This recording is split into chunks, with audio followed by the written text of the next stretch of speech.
Bienvenidas y bienvenidos a una sesión más de geografía en el programa Aprende en Casa 2. Soy Enrique Ordal y en esta sesión nos acompaña la maestra Brenda Trejo Morfín. Gracias, Enrique. Me da mucho gusto estar con ustedes una vez más. Espero que todas y todos estén tomando las medidas sanitarias necesarias para que sus familias puedan evitar contagios y así contribuir en la contención de la pandemia de COVID-19, que hoy afecta al mundo. Así que, gracias por usar cubrebocas, lavarse las manos constantemente y mantener la sana distancia. Como vimos al inicio, el título de la sesión es Vulnerabilidad y riesgos y tiene como propósito que ustedes reconozcan los conceptos de riesgo y vulnerabilidad e identifiquen justamente los diferentes tipos de riesgos. Por ello, no olviden escribir el título y fecha de la sesión para que no pierdan la secuencia en su cuaderno de notas.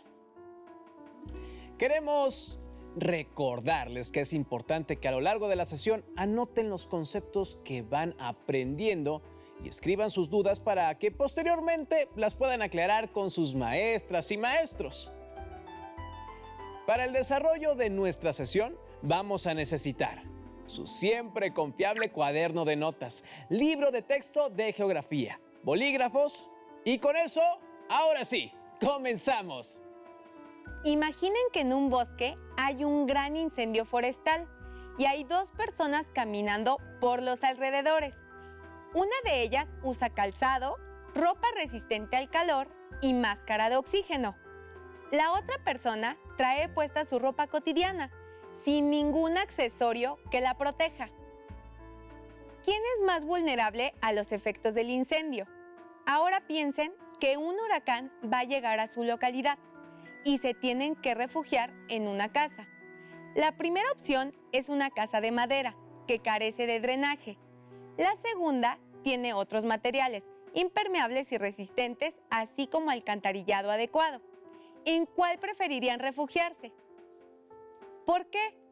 Se dan cuenta que aunque el fenómeno fue el mismo, las condiciones en las que vive la población hacen que sus consecuencias sean distintas. Ahora intenten responder la siguiente pregunta. ¿Qué significa la palabra vulnerabilidad? No se preocupen por responder ahora. Anoten la pregunta y al final de la sesión la retomaremos. Estoy segura que contarán con suficientes elementos para generar una respuesta adecuada. Enrique, ¿has escuchado hablar de Pompeya?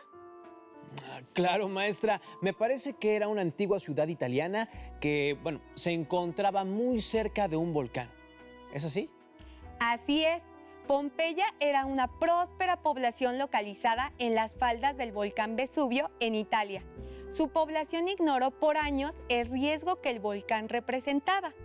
En el año 79, antes de nuestra era, una erupción volcánica precedida por una serie de intensos sismos acabó con la ciudad. Para evitar situaciones de este tipo, la población ha estudiado los fenómenos naturales para comprenderlos y con base en ello, saber los riesgos a los que está expuesta. Recuerden que el espacio geográfico es dinámico, puesto que en él acontecen diversos procesos naturales y sociales que lo modifican constantemente. Los sismos, erupciones volcánicas, los huracanes y los tornados son fenómenos naturales del espacio geográfico, mientras que las explosiones, epidemias y accidentes son resultado de las acciones humanas. Entonces, ¿todos estos eventos naturales y humanos pueden representar un peligro o amenaza para la población? Así es. Regularmente empleamos el concepto de riesgo, el cual se define como la probabilidad de que la sociedad sufra daños y pérdidas humanas o materiales a consecuencia de eventos naturales o humanos, como los mencionados anteriormente. Los riesgos a los que están expuestos los habitantes de un lugar son distintos dependiendo de su localización en el mundo. En algunas regiones, como la estepa y sabana, las personas corren mayor riesgo de una sequía, mientras que la población asentada en las costas o en las regiones tropicales corre mayor riesgo de inundación. Por otra parte, la población que habita en zonas cercanas a los bordes de las placas tectónicas está expuesta a sismos frecuentes. Para abundar más en el tema, les invito a que veamos y escuchemos el siguiente video que nos va a aclarar dudas. Pongan mucha atención y realicen apuntes de lo que consideren más importante, ya que al finalizar les haremos algunas preguntas. ¡Corre video! Gracias por acompañarnos. Estamos elaborando un video impactante. Los peores desastres de la historia. En algunas páginas de internet que consultamos los llaman desastres naturales, pero no estoy de acuerdo con ello. ¿Tú qué opinas, Tlali? Tienes razón, Edmundo. Los desastres no son provocados por la naturaleza y por lo tanto no deben ser nombrados así. ¿Te parece si vemos una cápsula sobre esto? Claro.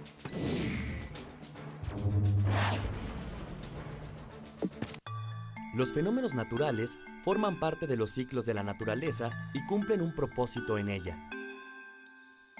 Cuando impactan de manera negativa sobre los seres humanos, comúnmente se les llama desastres naturales.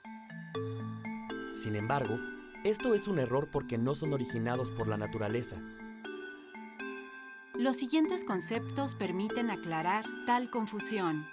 Peligro o amenaza es la probabilidad de que un fenómeno impacte en un momento y región determinados. Existen dos tipos de peligro: los naturales, como huracanes, erupciones volcánicas y sismos, y los antrópicos, causados por los seres humanos, por ejemplo, explosiones, fugas de sustancias químicas, guerras o terrorismo. Vulnerabilidad es la capacidad insuficiente de una población para anticipar, hacer frente o recuperarse a los efectos de una amenaza. El grado de vulnerabilidad depende de factores económicos, sociales, físicos y políticos. Aumenta en condiciones de pobreza, marginación, discapacidad, desinformación e inseguridad. Y disminuye si existen recursos, aptitudes y organización para afrontar el peligro. Riesgo es la probabilidad de que una amenaza tenga consecuencias dañinas.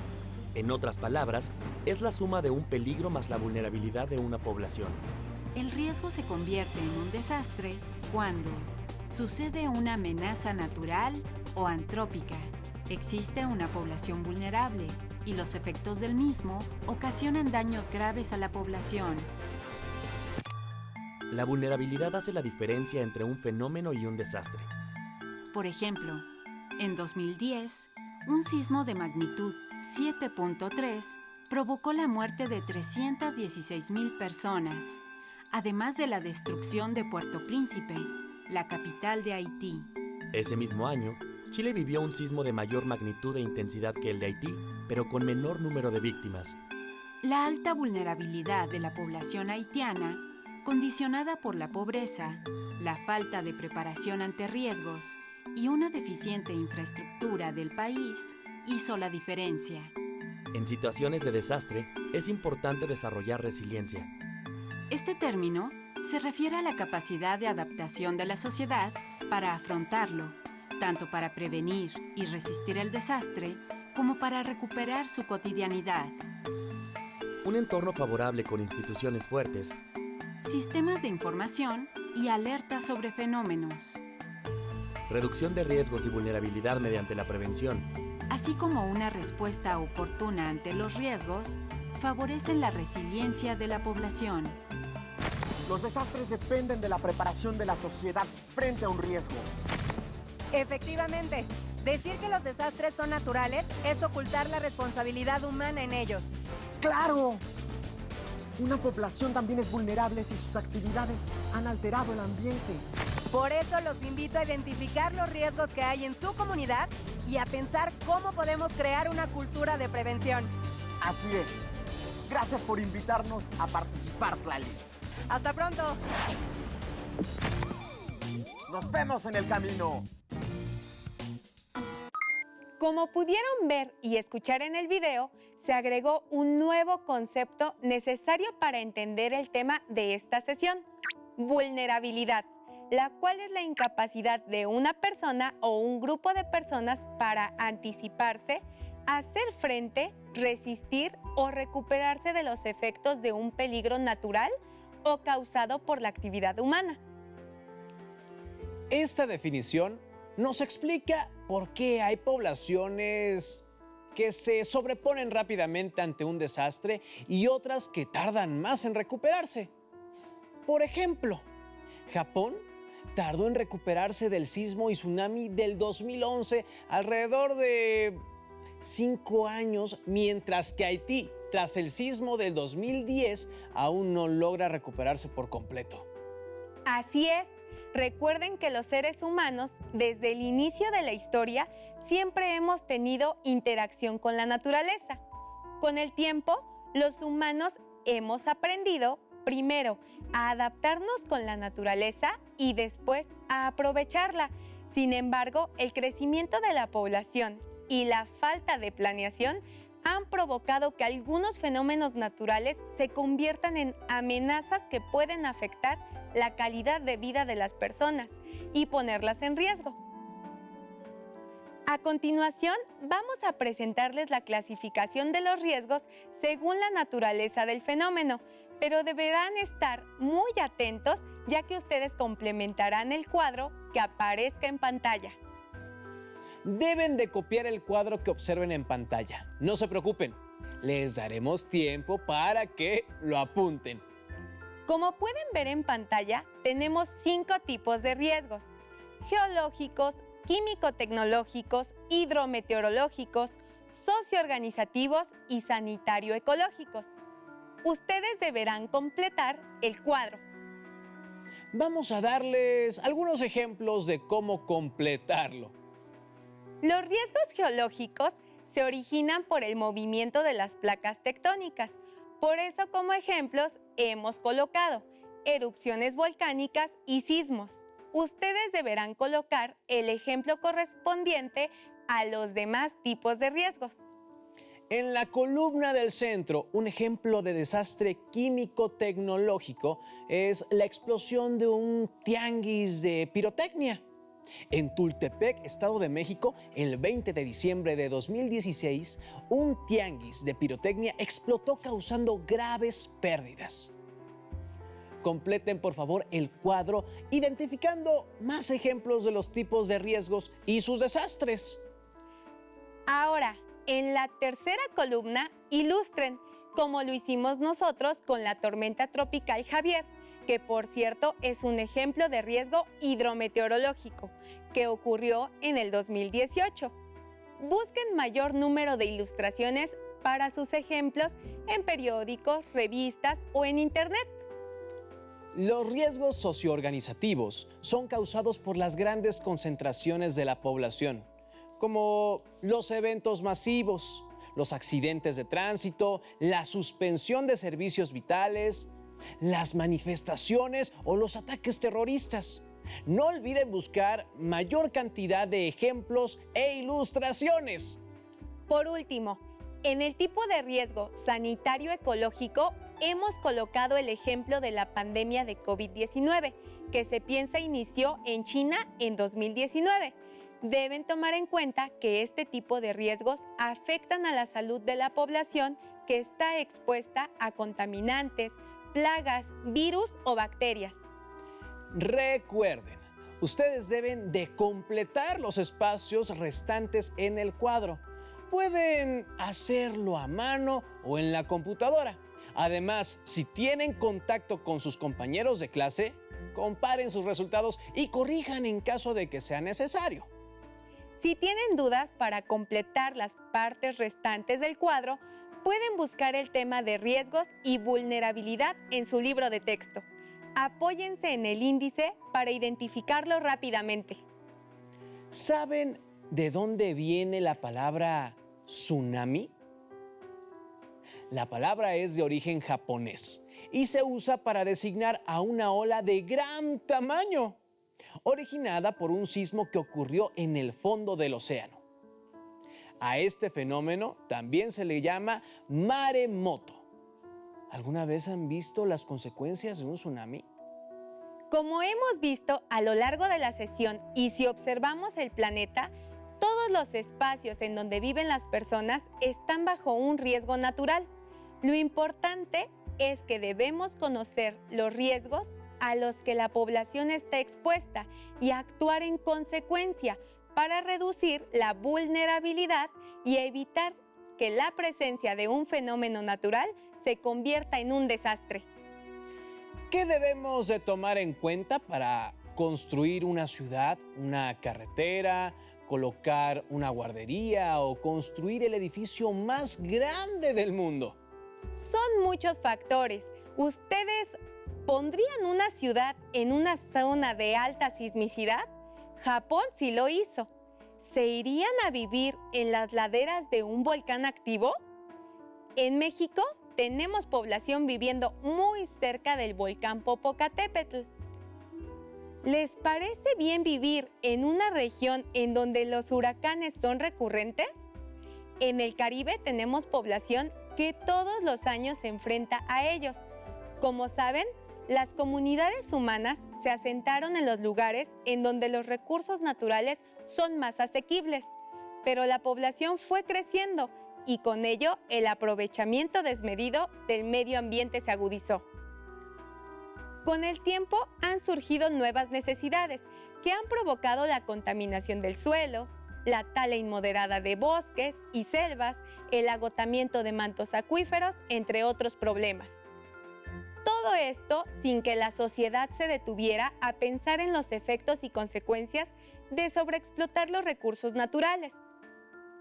Por este motivo, todos los territorios están expuestos a uno o varios tipos de riesgo. Sin embargo, cada país evita o enfrenta los fenómenos o accidentes de manera distinta. Esto se debe al grado de planeación, prevención y adaptación de los componentes políticos, sociales y culturales. Al conjunto de estas características se le llama vulnerabilidad. La vulnerabilidad está relacionada con el grado de desarrollo de las sociedades.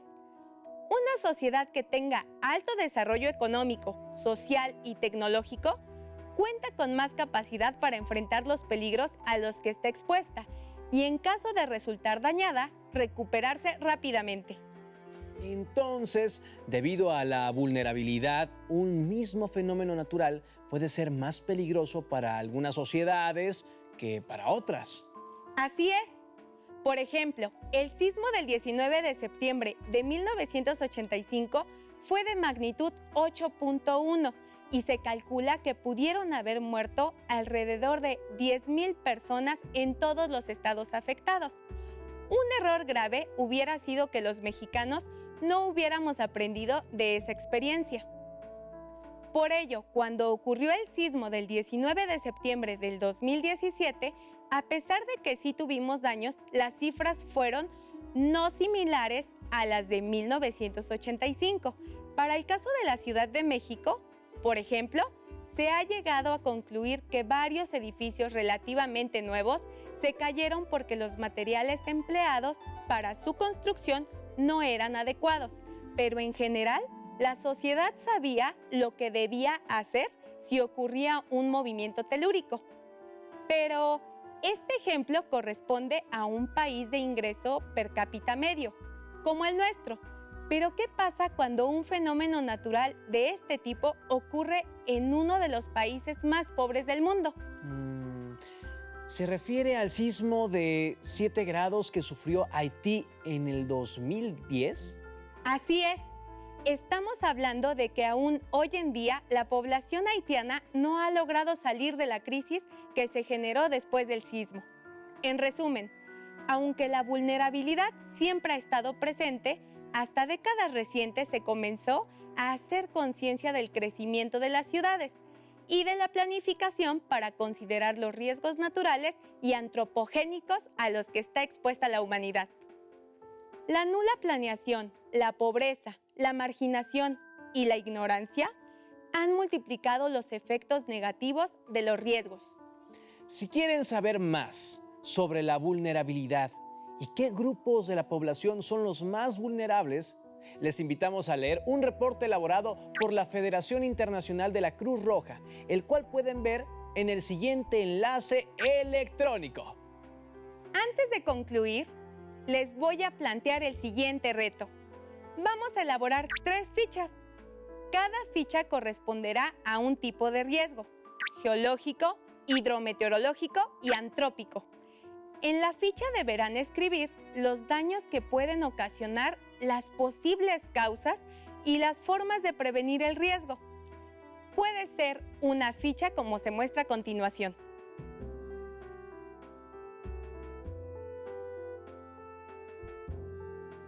Ahora es momento de que pasemos a la sección del ABC Geográfico de México.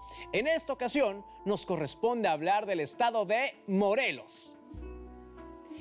Este estado se ubica en la región centro-sur del país. Limita al norte con la Ciudad de México, al este con el estado de Puebla, al sur con Guerrero y al oeste con el estado de México. Su capital y ciudad más poblada es Cuernavaca, denominada la ciudad de la eterna primavera por su clima cálido. Hay que mencionar también que el clima predominante es el cálido subhúmedo, con una temperatura media anual de 21 grados centígrados y temperatura mínima anual de 10 grados centígrados. Las lluvias se presentan de junio a septiembre, con una precipitación media de 900 milímetros anuales. La superficie del estado está ubicada entre 2 cadenas montañosas, la Sierra Madre del Sur y el eje neovolcánico, por lo que presenta riesgos geológicos por erupciones volcánicas y sismos. Por su cercanía a la Ciudad de México, el sismo del martes 19 de septiembre de 2017 a las 13:14 horas también fue uno de los más intensos para Morelos. Este sismo de magnitud 7.1 afectó a más de 23,000 inmuebles en prácticamente todos los municipios del estado. El gobierno de Morelos realiza un monitoreo diario al volcán Popocatépetl, ya que en caso de que llegara a tener una erupción, también habría repercusiones en la entidad. El día de hoy conocimos los conceptos de riesgo y vulnerabilidad. Ahora saben que el riesgo es la probabilidad de que la sociedad sufra daños y o pérdidas humanas o materiales como consecuencia de eventos naturales o humanos. En consecuencia, tenemos riesgos geológicos, químico-tecnológicos, hidrometeorológicos, socioorganizativos y sanitario-ecológicos. Si recuerdan, al inicio se les solicitó que escribieran el significado de la palabra vulnerabilidad. Regresen a su definición inicial y comparen lo que escribieron con lo que aprendieron en esta sesión. En caso de que sea necesario, corrijan su definición. La vulnerabilidad es la incapacidad de una persona o un grupo de personas para anticiparse, hacer frente, resistir o recuperarse de los efectos de un peligro natural o causado por la actividad humana. Entre más informados y preparados estemos para prevenir o enfrentar un desastre, somos menos vulnerables. ¡Listo! Por hoy hemos llegado al final, pero todavía nos queda mucho por aprender de la geografía de México y del mundo. ¡Hasta pronto!